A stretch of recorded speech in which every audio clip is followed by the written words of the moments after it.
and record.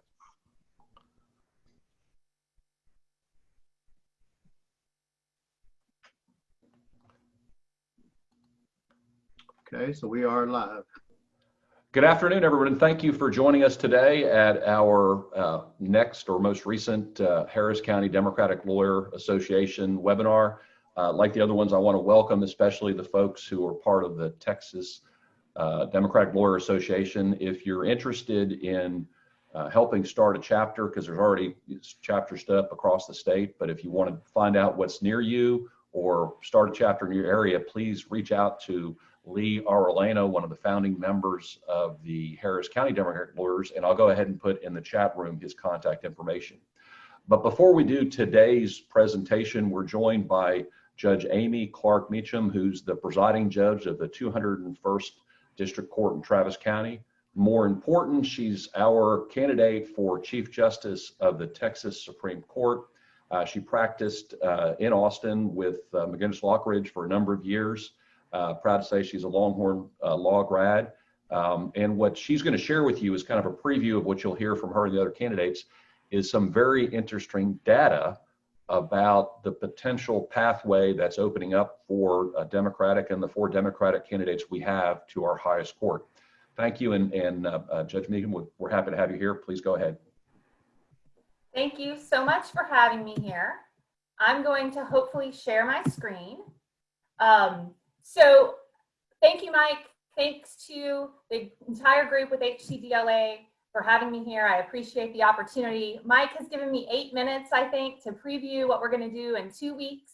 And so I will stay in my allotted time. As a judge, I don't like it when attorneys run over, so I'm going to do my best to not run over today. Again, my name is Judge Amy Clark Meachum. I'm the presiding judge of the 201st District Court in Travis County. I'm the presiding judge of all the civil and family courts there. I've been in the bench 10 years. And this year, I've become the first woman in Texas history to run for the position of Chief Justice of the Texas Supreme Court. We have, the main thing I want to tell you in this group is this is our best chance in 25 years to win. And so we are running a professional campaign, me and the other 3 candidates trying to take 4 seats on the Texas Supreme Court. We are working hard, even during this coronavirus time, to get to as many people as we can to get our message out.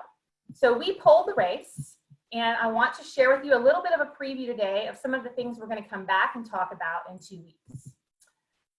Here's the poll. We had Change Research do the poll, and they actually polled 1,600 Texans with a margin of error of 2.5%. Honestly, this was a surprising result to me. The results were much better than I would have expected, and this is actually in mid-May, before much of the current crisis has even started. So I'm going to walk you through it. Some of it's surprising, and we'll go through it. But remember, we're coming back and doing a deeper dive in 2 weeks where we get into judicial messaging and how we run these races effectively this year. The main points are Texas is a battleground state where Democrats can win down ballot in 2020. We have a pathway to victory. Texans want change at the Texas Supreme Court and are ready for more moderate judges. A majority of Texans do not want a conservative Chief Justice. Texans believe the Supreme Court sides with the wealthy and the special interests over the middle class. And finally, Texans want judges who have common sense, who can't be bought, and interpret the law fairly with the goal of obtaining the most just result. Judicial elections can be difficult to message, but it's important that you understand that this is a message that resonates with voters, and it is also the right judicial philosophy. The gap is narrowing. We polled a lot of high-level stuff in Texas. We polled Trump and Biden, and in our poll, it was a 5-point race. But that shows that's already a big difference from Trump and Clinton, which was 9 points 4 years ago. We also polled top-level races, not just Biden and Trump, but a generic Supreme Court of Texas race. The generic Republican was at 48.5 and the generic Democrat at 45. And then we polled my race against the Chief Justice. Notice that was already within the margin of error. And then the generic CCA races were only 1 point. They were only 1 point down in those races.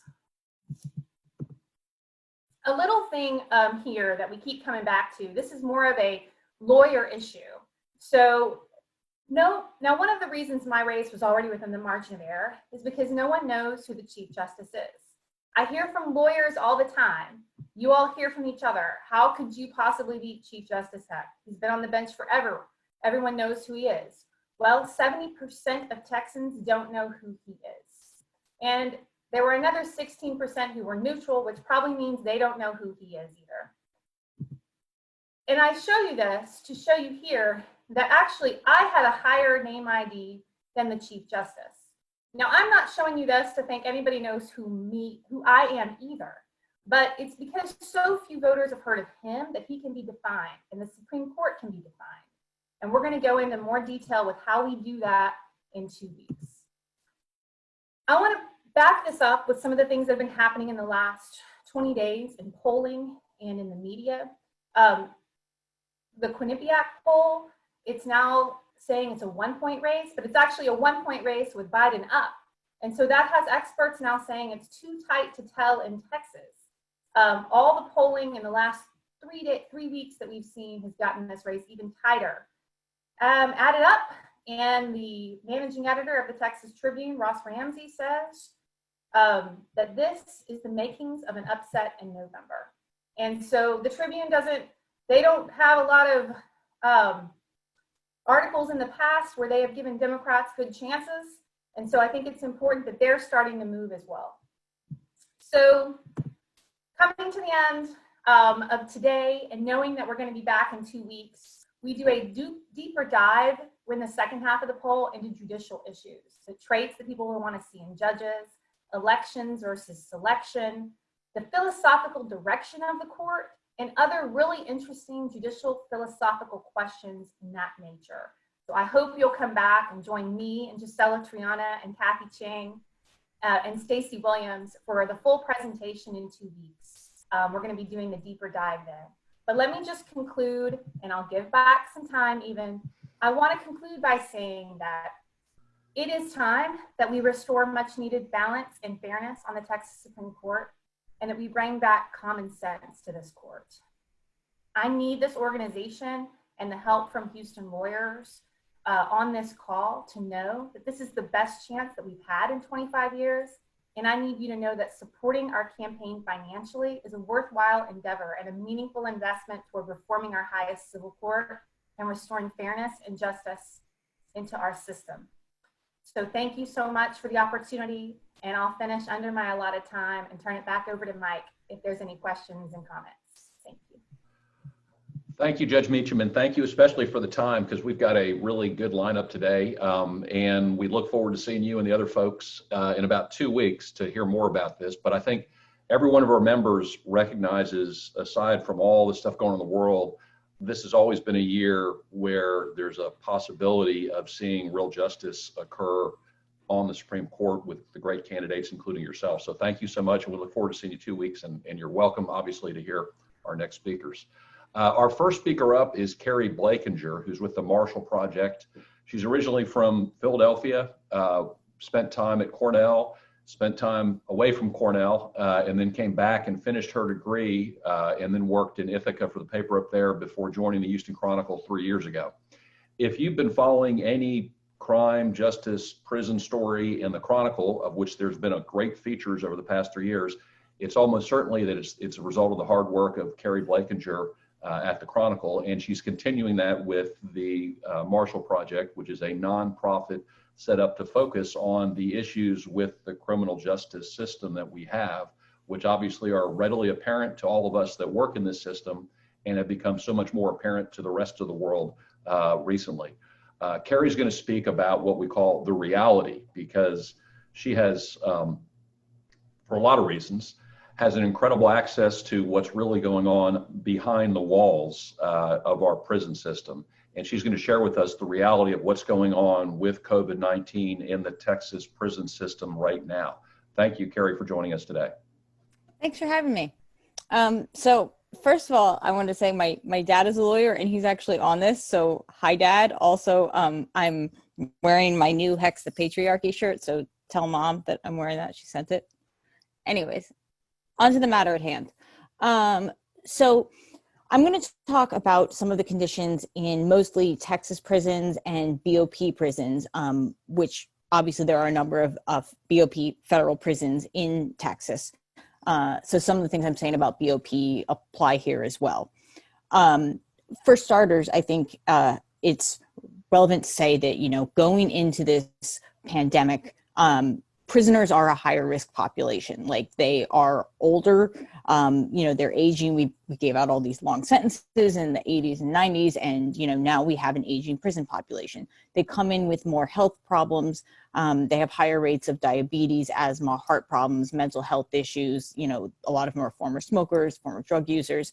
And, you know, they're not getting reliable information about like how to take care of themselves. You know, they often don't trust the people who guard them for, you know, a variety of reasons.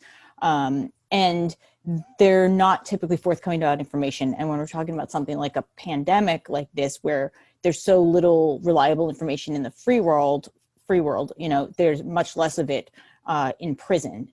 And of course, some of them are also so mentally impaired that it's difficult to convey this information to them anyways. Like, if you have someone who is hallucinating snakes and demons and, you know, or someone who's like tried to eat off their own arm, and these are not, I'm not making these examples up, like these are real prisoners in Texas. It's hard to envision how you can adequately equip that person to take care of themselves, let alone to have, you know, the sort of social distancing and good enough hygiene and good enough sanitation practices to help prevent the spread of disease. You know, and of course, the existing standard of medical care is egregious, generally, in many institutions, due to a combination of, I think, the sort of basic belief that many medical staff tend to simply believe that prisoners are not telling the truth, and you know, about their medical conditions or whatever symptoms they're experiencing. And I say this as someone who is a former prisoner, which I think Mike was alluding to earlier. I did a little under 2 years in New York on drug charges in 2010 to 2012. So I'm you know, open to taking questions about that at some point, but that's not really a part of what I'm talking about right now. But it does make me aware of, you know, the importance of looking at these conditions, and it makes me aware that many times prison medical staff are reluctant to believe prisoners about very basic, demonstrable medical issues. And on top of that, of course, there are realistic budgetary constraints, and there's serious medical understaffing. You know, we talk a lot, I've written a lot about understaffing of COs, because that's the pressing security issue that people will focus on.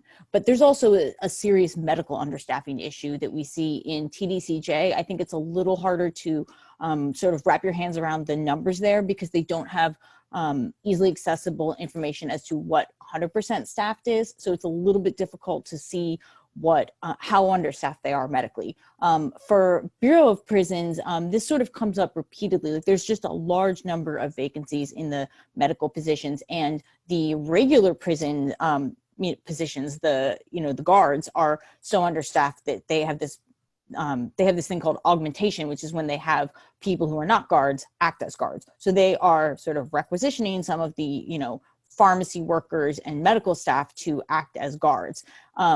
You know, this ends up at the point where there was an Office of the Inspector General report released earlier this year, pre-pandemic, saying that they were so medically understaffed at some prisons that they weren't able to deliver a hepatitis C treatment because they simply didn't have the staff for it. And that was before the pandemic hit. So, you know, obviously the medical care in a pandemic is not going to be great. You know, if you sort of layer on top of that the issue that all of the basic COVID prevention measures are largely impossible in prison. Masks were banned in most prisons until at least sometime in April. Hand sanitizer is typically still banned, you know, because it has some alcohol in it. They're worried people might drink it, or that they could allegedly set fires with it, which certainly raises questions as to, you know, how they're getting lighters or whatever. Soap access varies. Some prisons seem to have a ton of soap right now. Many are reporting, many prisoners and many different systems are telling me that they're having difficulty getting soap. Cleaning supplies are absent or diluted. And social distancing is, of course, simply impossible. I'm sure that those of you who end up interacting with prisoners a lot are probably familiar with some of the basics of what a prison dorm looks like. You think of prisons and jails, and you think of people in cells, and obviously some people are in cells. That can also be difficult for social distancing, because it can mean that you have two people living in one 6x9 area. So you're obviously not socially distancing from that person. But a lot of prisons are dorms. They're basically warehouses with cubicles, and you have, 2, 4, 6 guys or women, living in a single cubicle. And sometimes even the solitary confinement still makes social distancing impossible, because there's some prisons that are using solitary confinement wings where you have cells with bars on them instead of doors. So everybody's really just sort of coughing out into the same area. And of course, even if you're not housed in like bunk beds where you're 2 feet apart from the next person, which, there's plenty of pictures of that on the internet, plenty of, pictures that have come out since COVID, to sort of what the current conditions are in terms of space. Even if you're not housed in that kind of scenario, even if you're on like death row, it's still hard to socially distance in some ways, because, you get handcuffed every time you come out of your cell to shower or whatever. You have people handing you trays. Like, you don't get to sanitize those handcuffs. I've actually gotten complaints from guys on death row who are worried that the guards don't seem to be taking this seriously, or that they're not wearing masks, or they're not sanitizing before they, interact with them. So social distancing is difficult to impossible in a variety of housing settings. And some of these places also had other abysmal conditions going in. There was a Legionnaires outbreak in Florida at the Coleman complex, and that was not really resolved by the time this all started. There's recurring mumps and flu outbreaks, and I've got a lot of pictures of mold. There's been a lot of mold problems in prisons. You'll see that in I think that's in some of the footage that we're going to play later. There was one prison that was sued recently, a federal prison in another state that was sued recently over mold. This is an ongoing issue. And of course, there's also ongoing sewage problems. You have these big prisons that house 1,000, 2,000, 3,000 people in the middle of, rural Texas, and they're old. We built a lot of prisons in the 80s and 90s, but many of them are much older than that. Some of them are 100 years old. There's some built in the 50s and 60s. So those facilities are going to need a lot of upkeep and repair, and that's going to be expensive. And, we haven't always, as a state, been willing to put the money into that. So as a result, there are facilities that have recurring sewage problems where there might be, the water might be turned off for a while, or the toilets are overflowing. And I've seen, I've gotten pictures of this, I've gotten video of this. This is a widespread and recurring problem that is particularly troubling during a pandemic, when people who are locked in their cells should have access to water to be able to wash their hands. If you want more on that, I wrote a story about that, I don't know, a week or two ago, about one particular unit, Smith unit, that was having some serious and seriously disgusting water and sewage problems. So going into a pandemic, all these prisoners are essentially sitting ducks. Like, they can't socially distance. They have very little control over their sanitation and hygiene. And one of the ways that prisons tried mitigating this risk was going on lockdown. And we saw this in BOP and in TDCJ and in a number of prison systems across the country, although not every prison system. And I think that lockdown sounds more effective than it is. As I explained a little bit before, even if you're in solitary, it's not always, you're not always really truly socially distanced in some ways. But the other thing is, many prisons, even after they locked people down ostensibly to stop the spread of disease, they let a lot of other kinds of movement continue. In Texas, for instance, they're understaffed, so they would ship officers from one unit to another. They would take 16 officers from one unit where there were, no infections, and ask them to go, or order them to go work for 2 weeks at another unit where there, may or may not be infections.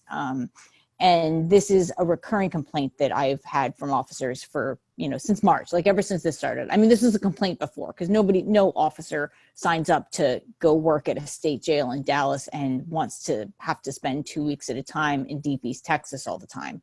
So that's been an ongoing complaint, but now it's actually a health risk as well. And WFAA actually did a really excellent story on that yesterday or the day before regarding the Hutchins State Jail. So, if that particular issue of all this is of interest, you can check that out. But in addition to moving officers around, both BOP and TDCJ did not actually halt inmate movement entirely. They were still shipping prisoners around.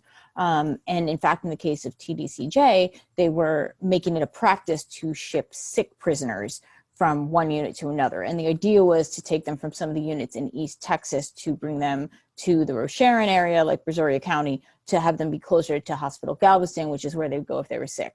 But once they got better, they'd take them from Stringfellow. They'd take them from like one set of units down there to a unit out in Fort Bend to recover and then bring them back to Palestine.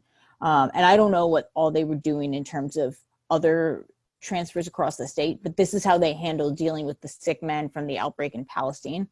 And that involves, like 4 transfers. So they're still moving people for a number of different reasons, both guards and inmates, and they're also moving them around within the facilities. And we see this again at TDCJ and BOP. So this all sort of undermines the purpose of lockdowns to some extent. And the lockdowns themselves are extremely onerous conditions. In BOP, even as they had lockdowns in place, they still had their factories running in some places. And that also happened in TDCJ. And I'm skipping around in my notes a little bit here, but I think at this point we should skip to the video here because I was about to talk some more about the specifics of lockdown conditions. And we have video that during this, a lot of prisoners have been sending out videos of, not a lot of, I mean, there's been a few videos that prisoners have taken with contraband cell phones, which is a thing that is obviously illegal and it's a felony.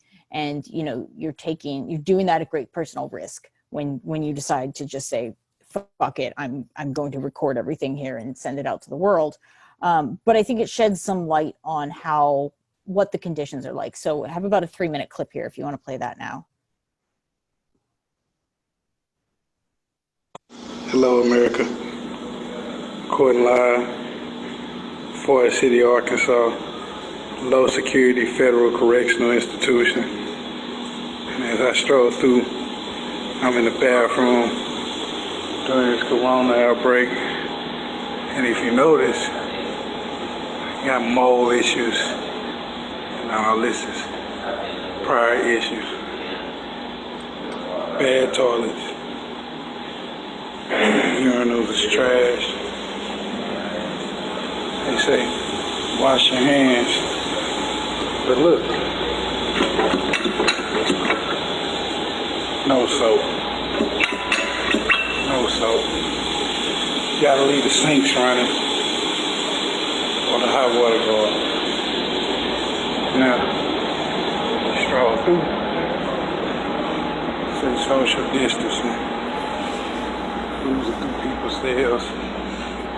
You got people on breathing machines. Very quiet because everybody's sick. Social distance now. These guys are sleeping head to head. How are you social distancing? Sleeping head to head. It's impossible. Cruise through. It's very lonely right now.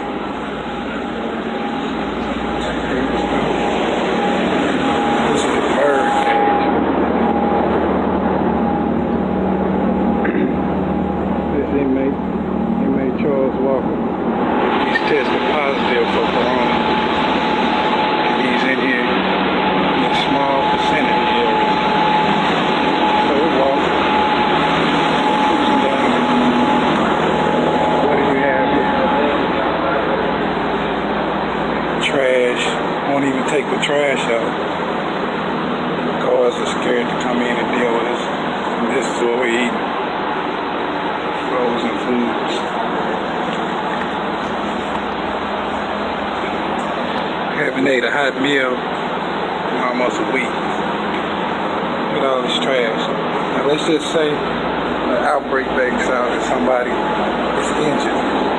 We gotta go to the officer station. Let me go get the police. Oh, I guess. Hello, Mr. Police. Nothing but a note saying if you're sick and need forms, please stand outside the coffin door, cover your coffin. Please don't touch anything. Okay, so I think that shows some of the conditions. My favorite part is when he knocks on the glass there and it's like, hello, Mr. Police. But I think that's also actually a widespread problem. I've heard a lot that men are saying that the officers are simply not showing up. I heard that a lot of federal prisons, I heard many reports from prisoners that they couldn't find their case managers, that their case managers had stopped showing up to work, which is particularly troubling because those are the people that are the first person you need to go to get a compassionate release or a home confinement application dealt with. So that was in a federal prison in Arkansas, but those are very standard and not the worst conditions that you would see in many of the federal prisons. Like I've heard very similar reports out of Beaumont and Texarkana, probably worse reports out of La Tuna, which is interesting because that's one of the places that doesn't actually have any reported cases. So there's a number of prisons that have no reported cases, but still have abysmal conditions anyways as a result of the lockdowns. What lockdown actually looks like can vary from one prison to another quite a bit. It's never good. In some places, it's obviously like this man that you saw on the video who was able to like roam around his dorm. Like he was on lockdown when that happened. But in some places, it means that you're in a 6x9 cell, 24 hours a day. In Texas, they give them some really abysmal food when they're on lockdown. This is pre-coronavirus. This is anytime they were on lockdown, they would give them food in Johnny sacks, which are brown paper bag meals. They do not involve any fruits or vegetables, or they hadn't for a while. So you look at the menu, it looks like the people should be getting scurvy at the very least. But it's also extremely unappealing. And I have, some guys sent some pictures out of some of these Johnny sacks during the coronavirus. So we have a few pictures of those here to flip through. Let's see, yeah. So yeah, that's supposed to be, one of those is supposed to be like meatloaf, I think. So yeah, this is, that's peanut butter and jelly. I don't know what the Cornish looking thing is. That's supposed to be a sloppy Joe, I think. That's my favorite, that hot dog with the sad little piece of white bread wrapped around it. And that's supposed to be a sloppy Joe with it. But this was an entire meal. And obviously you haven't seen anything green or any fruits. Oh, that's powdered milk. That's how they get their milk. You don't see any fruits, and it doesn't really look like enough food. That's another sloppy Joe with some corn. It's particularly delightful. So this is not what the food looks like at every single prison, but this has been an ongoing complaint at many prisons in Texas. I've seen some not great food out of BOP, but it's not quite this bad. After I wrote a story about these, which, I don't know, I can share the link in the chat or you can just Google it, whatever. I wrote a story about the food situation in Texas, and they promised to change it. And they have. I still get reports of bad food like that, but I'm also now starting to have people that are, sending me pictures of vegetables and like a banana. So there's been some small improvement on that front, which is great to see. I get letters all the time now with detailed descriptions of every bad or good piece of food that people have gotten. So I don't know, that's been great to see, because these complaints about the Johnny sacks have been an ongoing issue with conditions for years. Also during lockdown, they typically get restricted commissary spends, so they can't buy supplemental food for this. They often have restricted access to phones. The sewage is particularly problematic. If you have a toilet backup and you're in a cell and you can't leave that cell, obviously that creates specific problems. There are no visits. There haven't been visits at any prison anywhere in the country since about March. And there's no classes, no GED. Like if you need a class to get out for parole, you can't take that class either. So it's also potentially, in Texas, it has, been delaying releases of people who are not able to take classes at the moment. And I'm running through all these conditions very quickly, obviously, but if you sort of stand back and just imagine what it's actually like to be living in this condition, to be in a 6x9 cell 24 hours a day for days, you haven't seen sunlight in weeks. You've been living on the food that I showed you. Like, you can't get out to stretch your legs. Like, you could be locked in with someone you hate. You haven't been able to call your family. You can't necessarily buy more stamps to even write them. You're not getting, you don't have TV. You may or may not have a radio. Like, you might literally not even be able to find out what's going on if the pandemic's over, except for the person in the next cell screaming news to you. In some places they're only getting showers every 2-3 weeks. So, when you sort of stand back and just imagine actually surviving in these conditions, I don't know, I've been through this and it's still shocking to me in some ways. And if you're sick, the conditions actually get worse, because then they tend to put you in SHU with none of your belongings. And sometimes they'll ship you to another prison, which, nobody wants to be transferred. That's just a painful process. And in federal prisons, the conditions for the people in medical segregation are particularly bad. One of the stories that continues to shock me is out of Lompoc, which is a prison in California. And that's where they've been putting people in SHU when they get sick. And SHU there is a very old building. So they have bars on the cells instead of doors. And that means that everyone is sort of coughing into a common area. They can all hear each other. And there was one guy who was in there and he was sick for a few weeks with none of his belongings. So he's, just in a cell with clothes and a blanket, and that's it. And he could hear all the other men coughing and begging for help and trying to get medical attention, and told me about hearing 2 men die before help arrived, which is just shocking to, like, of course it's going to happen. If you have enough deaths, there are going to be people that die at the prison and other people are going to hear them. But that's just, it's really overwhelming to think of sort of what a lonely place that is to be in, dying in solitary confinement, and, listening to other men around you die. So, it's, the conditions in general have gone from bad to worse in prison. And as I described at the beginning of this, in a lot of ways, the prison system has been a bit of a recipe for disaster. So in some ways, I'm actually surprised that it hasn't been worse. But hopefully that all gives you some decent overview to look at the litigation around this that the next 2 speakers have to tell you about. Perfect timing, Keri. Thank you so much. And thank you for continuing to kind of shine a spotlight on what is still out of sight, mostly for even the lawyers that practice in the justice system.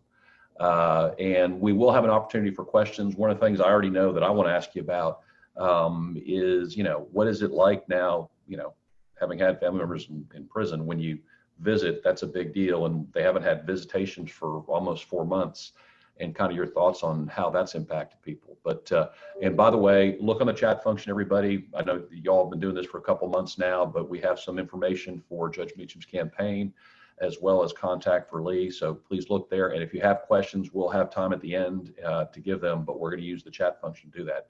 Thank you, Keri. Our next speaker is Brandon Duke. He's a lawyer in town. He serves on the CLE committee for the Harris County Democratic Lawyers. Professionally, he trod what I call the well-trod path of A&M to Columbia Law School. I'm pretty sure that's probably, and he can tell us whether he thinks there are other folks that have done that.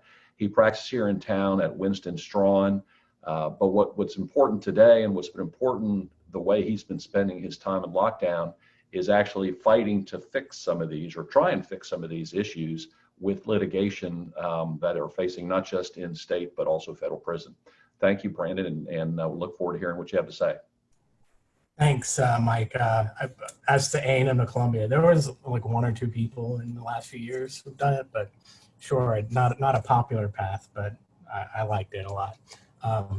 And I'm glad Texas is practicing. And one of the matters that I'm working on is this PAC unit litigation, which is an action that is filed here in Houston, trying to implement some protective measures for inmates in the TDCJ system, but specifically focused on the PAC unit. And we can talk about that in a minute. I kind of wanted to go through, if I can share my screen properly, some overall statistics that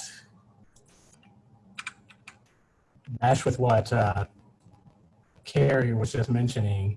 But the Marshall Project has done a good job of, if I can go backwards, focusing on collecting information nationwide of how COVID has been spread throughout prison systems more generally, both at the state level and at the federal level. And, you know, it's been, I mean, it's a common story that we've seen so far just in the general public. You know, we were aware of the pandemic early in, you know, February, January timeframe, and states and the federal systems have been slow to react.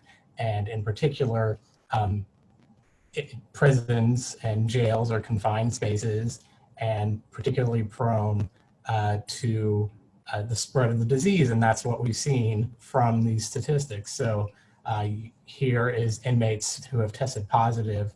There's been 1,000 tested positive in the U.S. prisons. That's, you know, every state and system, and that's as of the week of June 2nd. And we know with respect to Texas, those numbers have continued to increase. And among those, there's almost 500 deaths that have been attributed to COVID, and there's a number of deaths that are still pending a determination and, you know, classification as whether or not they were related to COVID-19. And here's some Texas-specific numbers because we're in Texas and our case is focused on a unit in Texas. As of June 2nd, the numbers were 6,592 cases. There's been a significant increase over the last several weeks because for a long time the prisons in Texas were not, you know, testing at any reasonable level to find out the scope of the problem. And so that was one of the early things that we focused on. There's now been what they're doing targeted strike team testing. And so you've seen an increase in the results as well now that we're getting more information. And there's been 40 deaths at least that have been attributed as of last week. It's also important to focus on staff in the prison because one, they're being affected as well. So one of the key ways that COVID-19 can get in and out of the prison is because these staff go in and out of the prison and into the general community. So while, you know, the focus of today's presentation is COVID-19 in the prison, COVID-19 in the prison system is a health risk not just to inmates, it's a risk to the community in general because this is their connection with the community. People go work at the prison and then go home to their community. And so a spread of coronavirus in a prison is consistent with spreading and increased cases throughout the broader community as well. And so that's why it's not just a risk that is only limited to inmates, it's a risk that infects the public health more generally. So as part of this case, and I'll talk about it in a minute, we've gone up and down through a series of courts, and Justice Sotomayor put this statement out in connection with when we were at the Supreme Court a few weeks ago, and she noted that, you know, you can read it, it's been long said that society's worth can be judged by taking stock of its prisons, and then talks about COVID-19 and says, may we hope that our country's facilities serve as models rather than cautionary tales. And at least with respect to Texas, I think it's not been a model. And I think that's true of BOP nationwide, but then also prison systems throughout the country. There's been litigation similar to ours and focusing on different aspects in a number of states, and maybe almost every state at this point. I know there's prominent ones in Ohio and California and Michigan and Connecticut and Florida and Louisiana. There's been a number of cases, but most of them have been focused on trying to implement measures to help protect inmates because the systems have been reluctant or slow to do so. And so that's what the focus of our litigation was to help suggest and seek injunctions to force these systems to adopt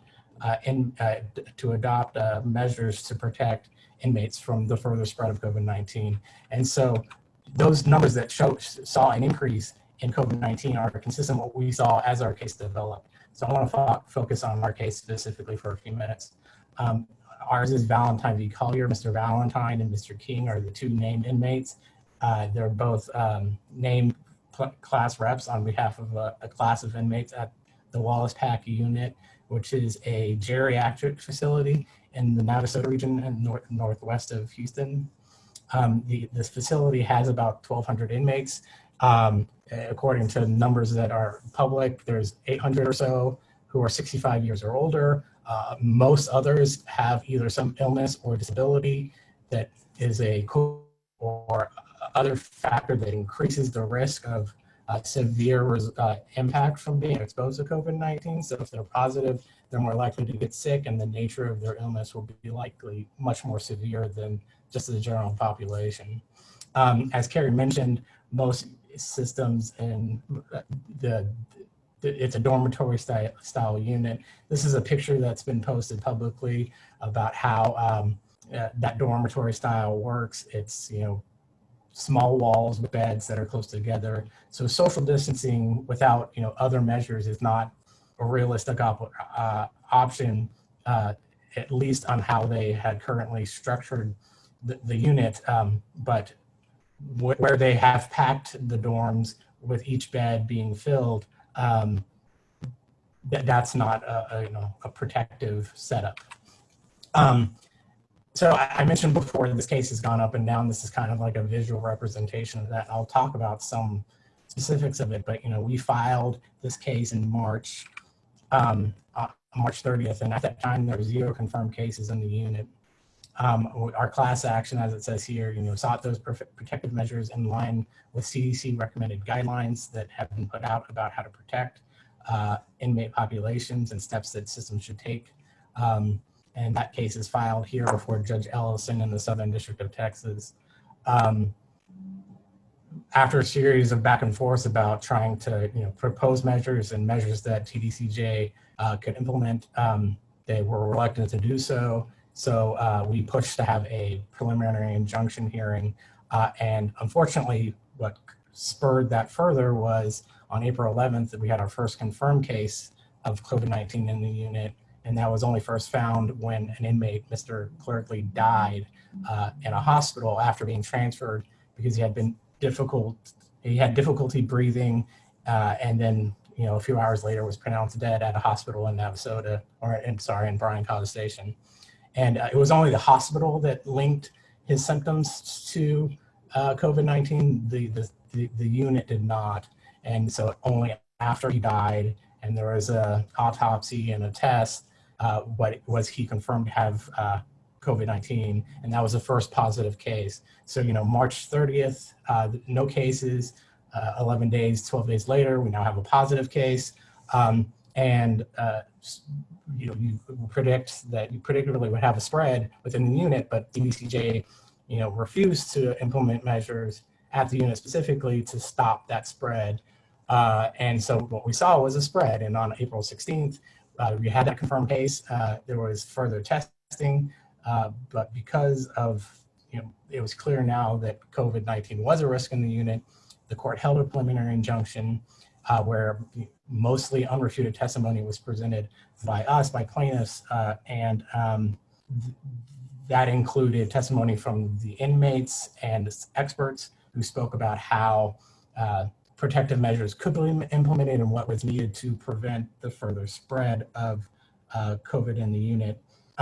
Some of that testimony from the inmates, talking about one of our representatives is a janitor in the unit. He talked about how cleaning was done before and after, and how not much had changed as a result of the implementation of new policies related to COVID-19.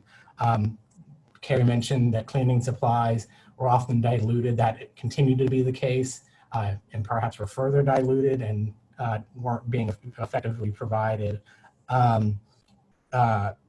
Another example that seems shocking to me, but maybe it's not for people involved in this type of work, is that they gave gloves to the inmates to help protect them, but so to the janitors who were cleaning, but because they didn't want to lose track of the gloves, they only gave one pair of gloves to an inmate to clean. And when he was done with his shift, he had to give that pair of gloves to the next janitor to continue the cleaning, as opposed to either issuing a bunch of gloves, which makes more sense because then they're actually effective, or, you know, at least giving each janitor their own pair. But so that seemed particularly shocking, but there was other items as well. There was no realistic contact tracing related to Mr. Clerkley to see who he had been around. There was no real measures to separate inmates from, you know, actually trying to implement some level of social distancing where possible. You know, while in living spaces, you're living with the same people. In more common spaces, there was, you know, inconsistent application of people sitting at the same table or being spaced. The pill lines, people were close together, and we have information suggesting that people were infected as a result of that. And also at the PAC unit specifically, there was a completely empty dorm that was not being used, and TDCJ couldn't explain why it couldn't, you know, space out inmates in those other facilities at the unit itself, or, you know, in gymnasiums and other places to try to do some more spacing.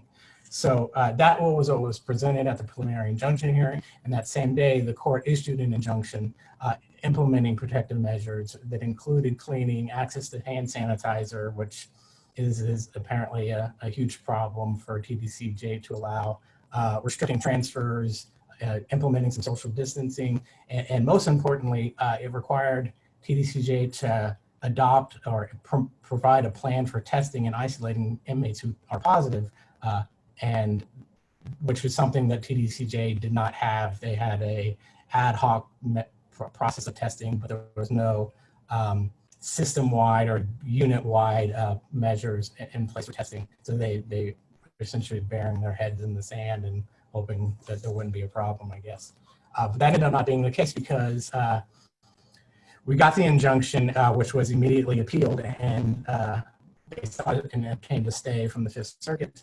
But in that meantime, the Fifth Circuit asked for, while the case was on appeal, updates as to the status of positive testing. And within a few days of their first report, that number from 0 had increased to 22 confirmed cases. And by the next report, the number had ballooned to 141 positive cases in the unit. And as a result of that last report, showing a significant increase in positive cases at the unit, the Fifth Circuit moved up our hearing because it felt that that was too alarming of a speed for it to delay even further oral argument.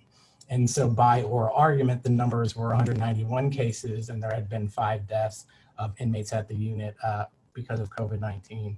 And so, you know, we saw a progression of no cases to a significant number of cases and multiple deaths in the unit. And all that time, TDCJ had refused to agree to implement the measures that we proposed. Now, they have taken the position in the court, the Fifth Circuit agreed in part that they had implemented some measure, they had done some level of testing now, they have, you know, provided more cleaning supplies, but there's other things that they haven't done. They haven't restricted transfers, they haven't, you know, provided hand sanitizer, and with respect to the testing itself, they've only done a broad single level of testing, and they haven't implemented a plan to retest negative inmates. And the tests themselves take about anywhere from a few days to 2 weeks to get results. So in the meantime, from being tested to getting a result, there's no measures being taken to isolate positive and negative inmates and do contact tracing to determine if an inmate who was positive during that whole time that they were waiting for their test infected others. So that's the process that we've seen to date. And I can go back to the slide that showed the process, but there was, for the lawyers in the room, we went from getting an injunction, which was immediately stayed by the Fifth Circuit, and then that stay went on what I'll call an appeal to the Supreme Court, because we wanted to get it vacated, because the injunction itself is what would have provided the protective measures to help prevent the spread that we saw. That wasn't granted, but we got some helpful language on some legal issues that I'm not going to focus on. And then we went back to the Fifth Circuit on the merits of the appeal. And on the merits, the arguments the state was preventing would have stopped our case completely. They made, if people know, the Prison Litigation Reform Act arguments that said we shouldn't even be in court. And they made some arguments with respect to the nature of our claims under the Eighth Amendment that said they were improper. The Fifth Circuit on the merits, I guess, implicitly rejected those and said that this case should proceed to trial on the permanent injunction. So that's now where we are. We've asked for a expedited schedule to get to trial as soon as possible, and that's. But currently the trial is set for July 13th. We've asked for that to be moved up even as early as next week if the court will allow it, but is likely to occur in the next couple of weeks. And as part of that injunction, we would seek the measures that TDCJ has refused to do so far. Judge Davis in his decision, in his concurring opinion in the Fifth Circuit, noted that what has occurred at the unit has been a travesty. It's nothing short of, sorry, I think he said nothing short of a travesty.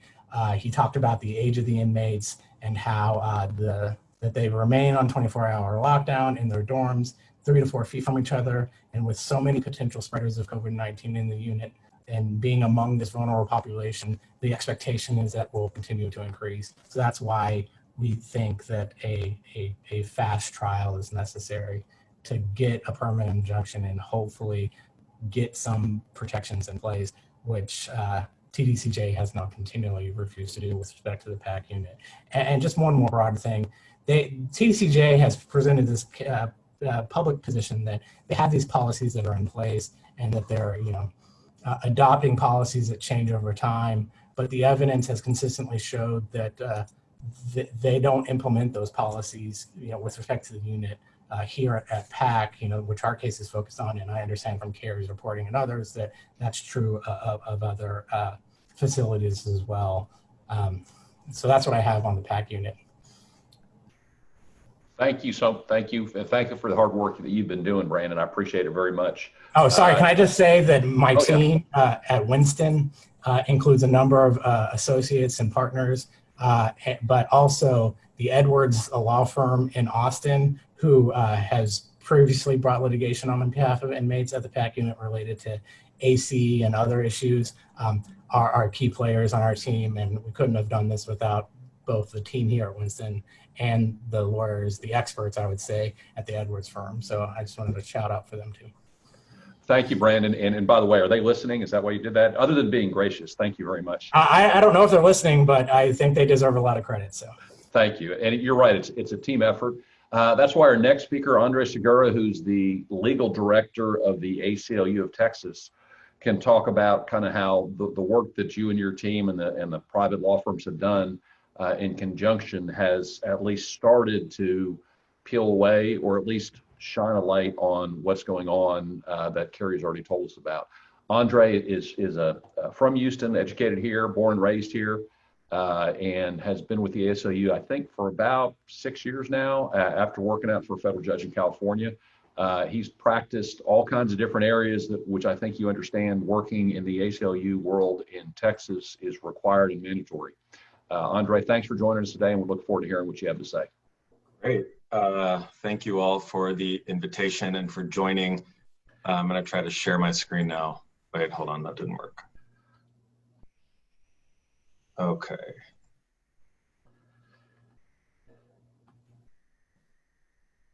Share screen.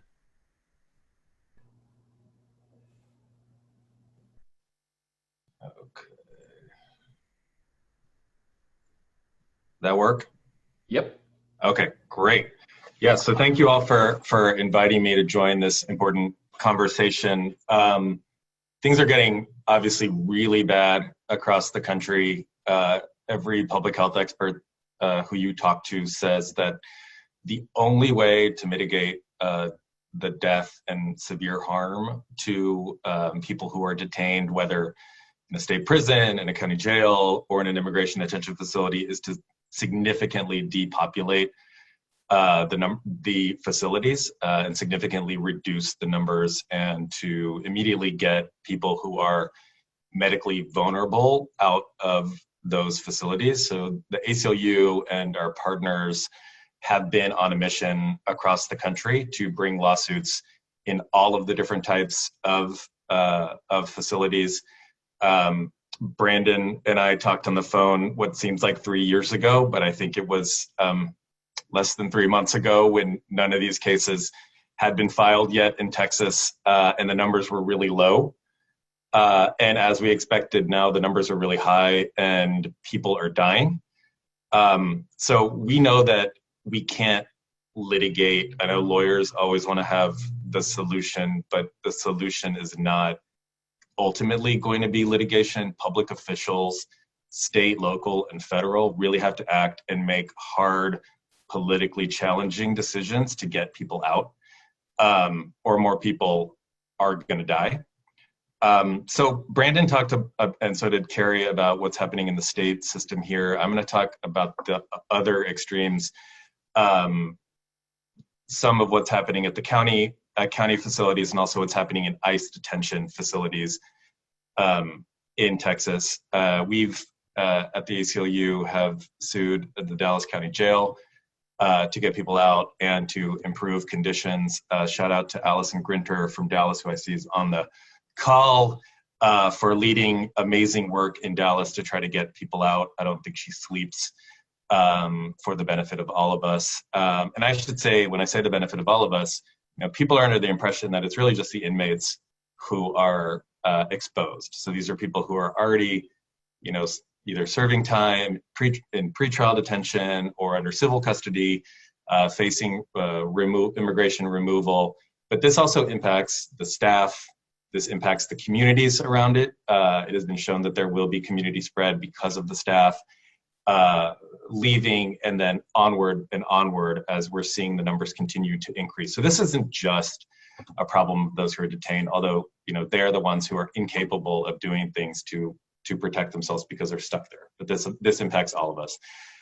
So shortly after we reached pandemic levels in Texas, a lot of local officials here in Harris County and in other places decided that they were going to try to take action to reduce populations. And in response to that, our governor decided to do the opposite, which was to make it harder for people to get out. And so he issued Executive Order GA 13 at the end of March, and we sued on it shortly thereafter. We represent 3 criminal defense organizations: the Texas Criminal Defense Lawyers Association, the Capital Area Private Defender Service, the Austin Criminal Defense Lawyers Association. We also represent the NAACP of Texas. And most importantly for this call, 16 Harris County criminal court at law judges also joined the case, which will become really relevant to how this case is going. But sort of they put their names and their offices forward to say that this isn't right. So what does this executive order attempt to do? It attempts to do a lot of things that our governor and our system is not supposed to be able to do. It suspends 5 provisions, provisions of the Code of Criminal Procedure. So it categorically denies the release on personal bond of anyone who at any time in their life was convicted of a crime related to violence, or anyone who is currently arrested for such a crime. So it's an incredibly broad category of people, and judges, as we know, use personal bond to release a lot of people. So what this means is it only denies a judge's ability to set a no money bail amount. So that means that people who may be charged with the same crime, may have the same history, but are given, say, a $5,000 bail, the person who can afford it is going to get out and be allowed to protect themselves from the risk of COVID. The person who can't, the judge is not going to be able to issue a personal bond to get that person out. And then it bans a lot of very important procedural protections. So if there's a delay in bringing someone to trial, it's 30 days for a misdemeanor, 90 days for a felony. It bans the release because of that delay. Usually you're released on a personal bond. If that happens, if you're not timely transferred to the county that issued the warrant for your arrest, it also denies release on personal bond.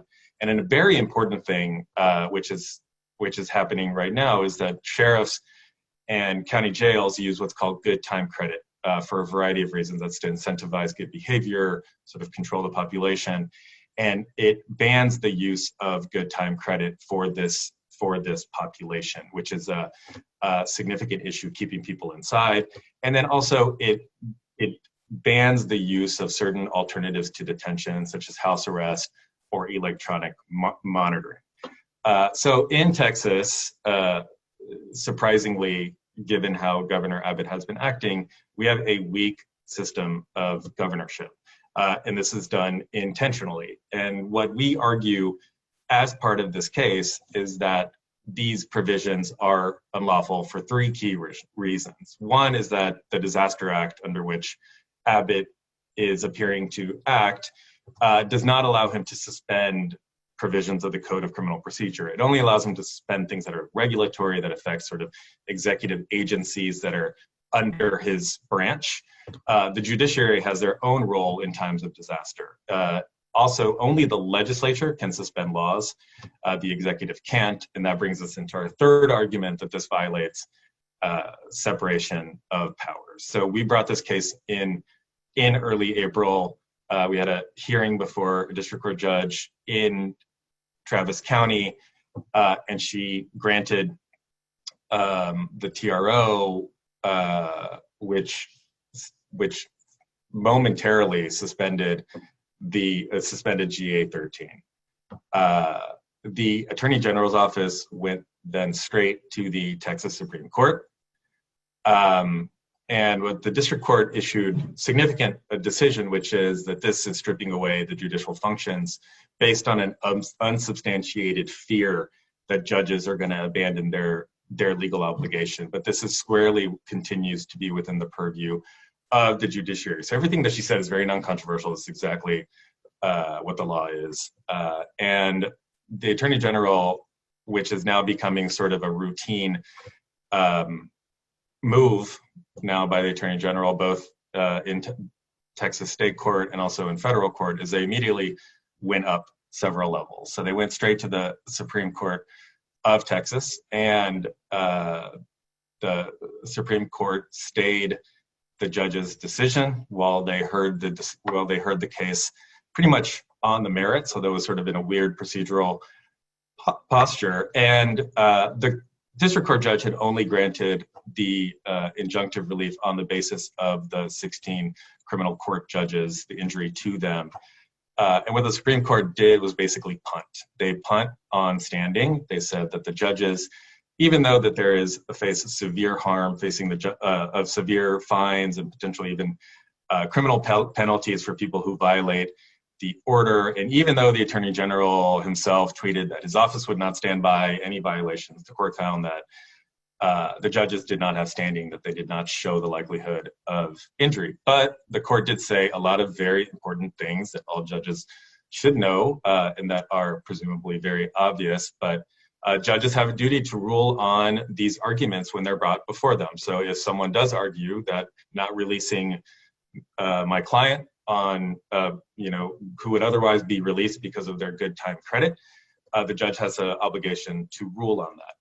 And also importantly, that the governor and the attorney general can't really do anything about violations. They don't have any enforcement authority over this. The governor can't bring an enforcement action. The attorney general can't without a district attorney initiating it, and that, you know, prosecutions of judges would be odd, rare, unique, raise all sorts of things like separation of powers, and there's immunity. So while the Supreme Court punted, it did give a lot of openings into how to deal with this. And currently the case is still ongoing. The governor re-ups his Disaster Act proclamation every 30 days. So it's coming up on June 14th. He needs to either rescind this GA-13 order, or if he changes that disaster proclamation, since Texas is now open for business, it could impact GA-13, and this is continuing to progress through the criminal courts. But so this is sort of the disconnect between local leaders like here in Harris County who are saying, no, we got to depopulate, and the attorney general and the governor saying, keep everyone in jail. A lot of these people obviously are on pretrial detention, which means that they are still, you know, in fact, presumed innocent. So that takes us, and that, as I said before, we filed a lawsuit in Dallas County. At one time, that was the leading one in Texas. I don't have the latest numbers. Harris County skyrocketed after that with huge numbers, and so we're really pushing on public officials to get people out. So the other sort of beast that we're seeing is immigration detention. So this is a map as best as I could get it. There are over 30 or so facilities in Texas that house immigration detainees. These are people who are held in civil custody. So this is non-punitive, non-criminal custody, usually to effectuate their removal from detention, from the country. So this kind of shows where they're at. There are several around the Houston area, but most of them are in places that are difficult for attorneys to reach, which I fundamentally believe is purposeful. The first reported COVID case in immigration detention was in a facility near Houston, actually in Conroe, called the Montgomery Processing Center. So we decided to file, and we filed the first lawsuit to seek the release of individuals from detention in an immigration facility in Texas. So we first filed it on behalf of 4 people because of Brandon's case for the PAC unit. In another case that was pending before Judge Ellison, we were able to relate it also to Judge Ellison. So he currently has this case. Immediately after we filed on behalf of 4 people, 2 were released, and so we had 2 detained who we moved for a TRO for their release. So ICE across the country on a normal year houses about 50,000 people a day. Right now the number is about half of that, but Texas, and I showed you the map, has about a third of the total population of people in ICE detentions. It's a very large number. In total, out of I think the current 25,000, 5,000 ICE detainees have been tested, and around 1,700 have tested positive, and there have been 2 deaths. So when I said we first filed in Houston, there were only a few cases at this facility. There are now 62 people infected out of approximately 400 people. And so the cases continue to grow exponentially in these facilities. So we first filed this on behalf of 4 individuals who were medically vulnerable. So this is using the CDC guidelines, which list a number of conditions that make you more susceptible to risk and harm and death from a COVID infection. And then we've added national health experts who say the age should actually be 50 or higher, not 65 or higher as is commonly used.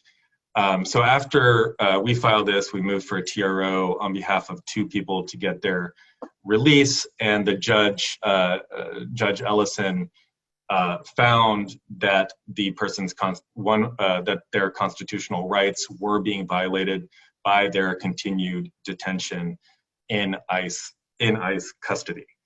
So this was the first decision in the state in which a court ordered the release of an individual. So this case is brought under habeas through a claim. The constitutional claim that we allege is being violated is due process. So here, as I mentioned before, these people who are being detained are detained in civil custody. So they're under the law treated in the same way as if they were in pretrial criminal custody. So their detention can't be punitive.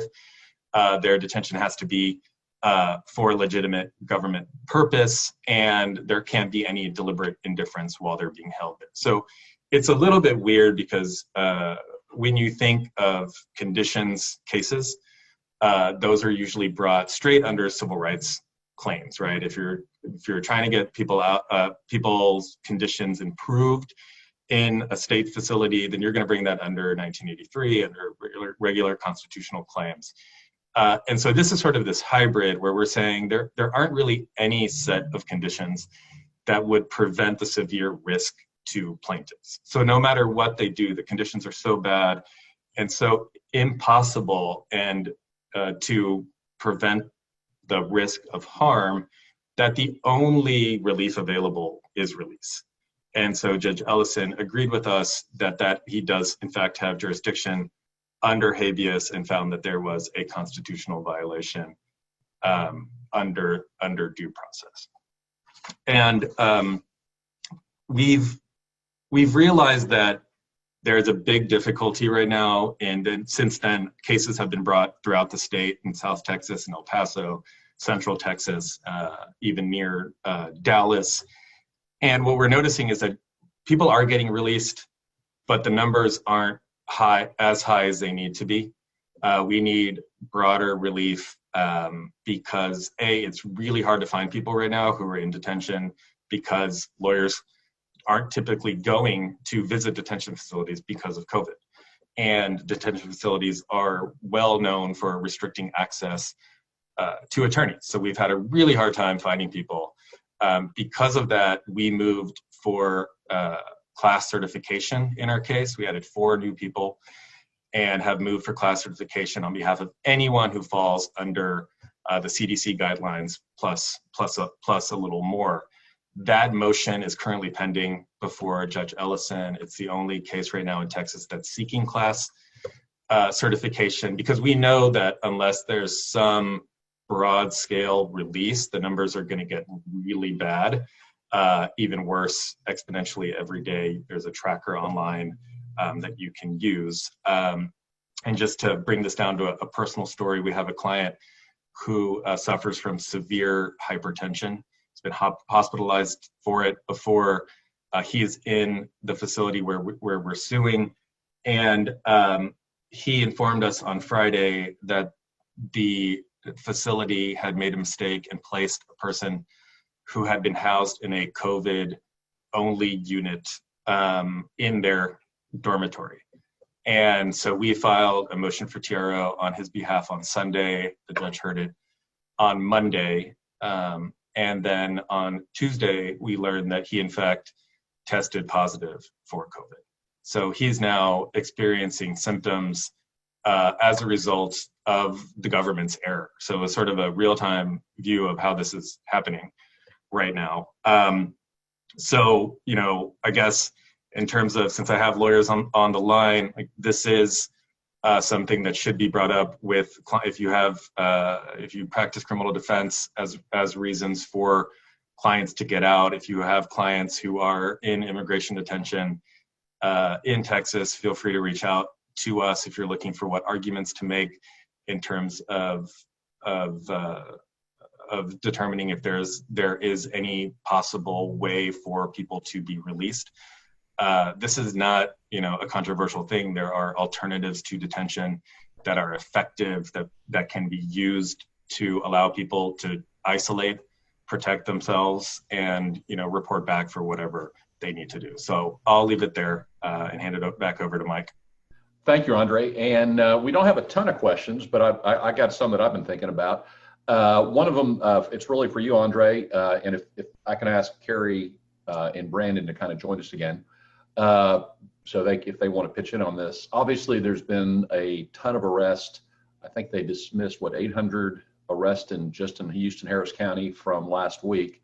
But in the meantime, you had all those protesters, many of whom are at least alleging pretty significant civil rights violations in the way or why and how they were handled after the arrest. Is there any contemplation or room for some kind of strategic litigation to protect protesters on the assumption that there will be protesters in the future about issues of importance to all of us? Yeah, I think that, really problematic, the way that people were arrested en masse, both here in Harris County and in Dallas. I mean, you're putting people close together who are, and then arresting them. We've called for, no arrests unless there's like a severe threat of harm or public safety. People, as we've always said, if there is a need, they can be issued a citation. Obviously, we don't think that most of what we saw out there from the peaceful protests should result in any sort of citation or enforcement action. So I think now that we've seen that both in Dallas and in Harris County, the vast majority of those charges are being dropped, that for future protests, our officials should not be arresting people. So that's putting pressure on the police department here, on the sheriff's department, on the mayor's office as well. And in terms of a lawsuit, I mean, I think you could potentially be looking at, damages for injury to people if they were subject to COVID because of a false arrest or something like that. Well, I mean, I think what's the saying I've heard before? You might beat the rap, but you're not going to beat the ride. If this is kind of a tactic used to, I don't want to use the word suppress protests, but at least discourage folks from showing up, that, hey, by the way, guess what? We're going to arrest you whether you're supposed to be, and we're going to put you in contact with a significant disease risk. Is that changing at all, or what are you thinking on those lines? Yeah, I think so. I mean, it's not just, I mean, the COVID issue is a huge thing, but also just the use of force and this kettling tactic, which is basically when they take a large group and then corral them into an area where they can't get out. And then they end up arresting a large number of people for obstructing the roadway or for other things like that. I think what we've seen and what everyone has realized was a vast overreaction to the protests. And people should not be deterred from speaking out. The protests are traditionally how change occurs in our country. And unfortunately, because of these tactics, people are going to be deterred from going out there, whether alone or with their families. Thank you, Andre. So let me flip it back to Keri, because you got to go first, and then you got to hear the legal stuff. I know I'm sure you've covered some of the litigation over the past couple months and at least been following it. Do you think it's making changes, changing behavior? What do you see as the impact of all this hard work that folks like Andre and Brandon are doing?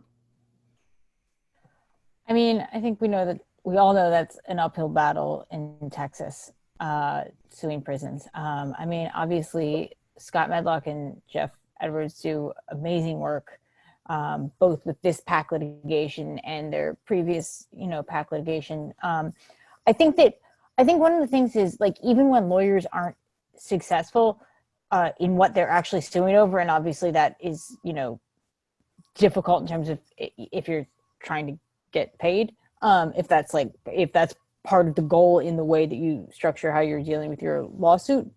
But if money is not an issue and the issue is to just affect change, like, even just suing can end up having the effect you want, even if it doesn't end the way you want it. Because if you have a journalist that you can be like, hey, by the way, I found out this or this, if you can get the information into the right hands, you can still have the impact, or some impact, maybe not the impact you were looking for, but some positive impact. I think that there's a lot of information that has come to me, that has come out, that's been the result of something that came from a lawyer. I can think of a lot of major investigations that were things that came from a lawyer. Maybe it's something they learned as the result of a lawsuit. Maybe it's something they learned, otherwise in the course of work. But, even if the lawsuits themselves are not effective, I think they can still have impact. Well, that's actually more encouraging than I thought. Thank you.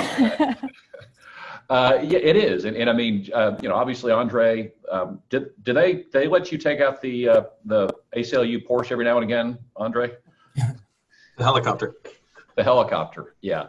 And Brandon and his firm, and you know, he didn't say this, but obviously it's a civil litigation firm, and they're supporting his efforts. So not just the folks on the front lines, but you know, and I've certainly been guilty of both pro bono and what I call involuntary pro bono on cases. Brandon, what are you thinking about? I mean, you know, you obviously are I wouldn't say new to this area, but this is a hard battle. What's been the most encouraging part of what you've been doing? Well, I don't know about encouraging, but I guess, well, one, working with a great civil rights. Let me change that. Less discouraging thing. Sure.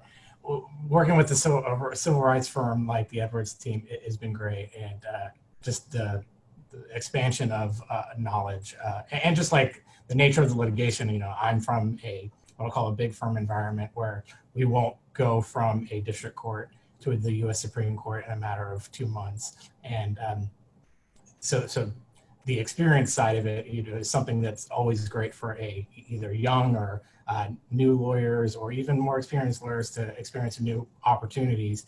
And so, I mean, that part of just the work side, but from what Keri was mentioning, our case, I mean, we're still litigating it. We want to be successful. We want to get the measures that we want. Even by bringing the case, TDC changed their policies. By getting a preliminary injunction in place, TDCJ changed their policies. By seeking and pushing the appeal, TDCJ started implementing a testing procedure. So even though I don't think they would ever admit it, we've already caused some change. So even that small measure of success has been encouraging. Thanks, Brandon. And y'all, I mean, obviously, I actually read the order, which was interesting, not just for what it said, but for the dissent and the concurrence about, boy, this is really terrible, but we're not going to mess with it now. Was my read on it. Is there anything on the horizon in y'all's particular litigation that we should know about? So I mentioned it at the end, but we have there's a Fifth Circuit decision, which I think is, you know, subject to appeal, but probably is not something we would do at the moment. I think our plan is to proceed with a trial as soon as the court will allow it. And I know the court is under pressure, so we'll want to work with his schedule. But we have a trial to get a permanent injunction set for the 13th. We have class certification set for next week. And somewhere in between those dates, we hope to actually present our case and get an injunction in place so that we can, you know, probably face further appeals, but get measures done as quickly as possible to address what is truly an emergency situation. Okay, I think we've hit the questions. We've got some good additional information, particularly how things are working in Arizona. Apparently, it sounds like they're facilitating some kind of electronic contact, which I don't think they're doing in TDC rather, by providing tablets. But I want to let each of y'all have an opportunity to what I would call the call to action. You know, all right, we've got a big crowd of lawyers, judges, folks engaged in the legal industry. This is an important issue because it's something that there's opportunities for change right now that COVID has prevented to all of us. So and I'll start with you, Brandon. What's your suggestion if folks are interested in doing something other than watching your great CLE? So one feature of our case that kind of is related to Andre's, and I 100% agree with him, that reducing prison populations is going to be the most effective way to address this situation, because social distancing in the prison is almost not an option. So release and seeking release on behalf of your clients or other inmates who have that argument or options is probably going to be the most long-term effective way with dealing with this issue. And it's been done in other states. It's not a feature of our case because of Texas law and how we can bring civil rights litigation and the type of relief that a federal court can order, you know, TDCJ specifically. But I would hope that other lawyers who have, you know, either clients or an interest in this area could represent individuals individually who, you know, may be up for parole, might already have parole, but haven't been released because they haven't completed a certain number of programs to, you know, complete their parole and actually get out, you know, or, you know, just released from jail. And so a couple of organizations that might be able to facilitate that, but obviously, if you have your own contacts, please share them, is the Texas Inmate Family Association. They kind of collect some of this information. They have an action network that could be resourceful. And then Keri had suggested also FAM, which is Families Against Mandatory Minimums. They also are doing efforts on COVID-19 and seeking release, and that's more nationwide. I'm sorry, I didn't mean to interrupt, but while we're turning to Andre and Keri to kind of have the last word, can you do us a favor? And you've mentioned too the Texas Inmate Family Association, TIFA. If you can pop those on the chat function, the information for folks that might be interested in helping out and have the opportunity to do that, that would be much appreciated. Thank you. I'll post those now. Thank you, Andre. What's your kind of what everybody ought to be doing? I'll go super specific and say, if you get a chance to talk to Sheriff Gonzalez, tell him that he should be releasing all the people who are in his jail who would be otherwise released for good time credit. That it is, he's obligated to do that if they would otherwise be released. That's pretty specific, Andre. Thank you for joining us today, and thank you for all the hard work you're doing. Keri, I'll let you wrap because you started. We've already heard from Brandon about the network and the opportunities, and I guess what we're saying is, even a small amount of time, and I think you focused a story on this, there's prisoners that at this point are eligible for parole that are still parked in TDC that need somebody to intervene. And if you've got any other suggestions or final thoughts, please share them with us. Yeah, sure. Leak me shit. Send me, if you have something that should be written about, I mean, that's the other way to shed light on things. So, leak me things. Leak you things. Okay. Yes, leak me documents. People do that. Yes. Thank you. All the time. Thank you very much. Your information is on the Marshall Project, and I believe it's actually in our note about it. So you can get things that need to focus on. Like, thank you very much. Nothing else you want to add? Even hi, Dad. You've already done that. I'm good. Okay. Thank you all. We're scheduled on June 25th for the Supreme Court candidates. I expect also that Tina Clinton, who's our candidate for the Court of Criminal Appeals, will also be able to join us. The data, what's going on, obviously, is incredibly encouraging for real change that we haven't had an opportunity for at least a quarter of a century. But thank you very much, and we look forward to visiting with you all in about 2 weeks, and have a great day. Thanks.